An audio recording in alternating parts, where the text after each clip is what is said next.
Hi friends, చాలా మంది రైతులు పత్తి పంటలో ఎదుగుదల అంటే మొక్క ఎంత ఎత్తు పెరిగింది, ఎంత హైట్ పెరిగిందని చెప్పేసి అనుకుంటుంటారు. కానీ పత్తి పంటలో మాత్రం ఎదుగుదల అనేది మొక్క హైట్లో కొలవకూడదు. మొక్క యొక్క స్టెమ్ అంటే కణుపుల మధ్య దూరాన్ని బట్టి కొలవాలి.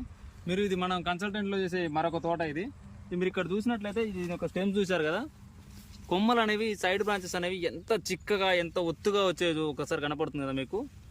ఇలా టోటల్గా ఇప్పుడు ఏ చెట్టుకు చూసుకున్న ఇలా స్టెమ్స్ అనేవి దగ్గర కణుపుల మధ్య దూరం అనేది చాలా ఎక్కువగా వచ్చినప్పుడు మాత్రమే పంట దిగుబడి అనేది మనకి ఎక్కువగా వస్తుంది. మీరు పక్కన అక్కడ తోట చూడవచ్చు, అది ఏ విధంగా ఉందో చూసారు కదా. అది వేరే వాళ్ళ తోట, గెట్టు మధ్యలో కనపడుతుంది కదా. ఆ విధంగా మనకు స్టెమ్స్ మధ్య గ్యాప్ అనేది తక్కువగా వచ్చి మంచి మొక్క అనేది వెడల్పుగా వచ్చినప్పుడు మాత్రమే దిగుబడి వస్తుంది. దీని మీద ఫుల్ డెప్త్ ఇన్ఫర్మేషన్ అనేది ఇంకో వీడియోలో ఉంది. మనం ఫుల్ వీడియో చేయడం జరిగింది. దీనికి ఎలాంటి యాజమాన్యం చేసాము, ఎలాంటి పద్ధతులు పాటించాము అనేది పక్కన వీడియో చేయడం జరిగింది. ఫుల్ వీడియో చూడండి, మీకు ఆటోమేటిక్గా అర్థమవుతుంది.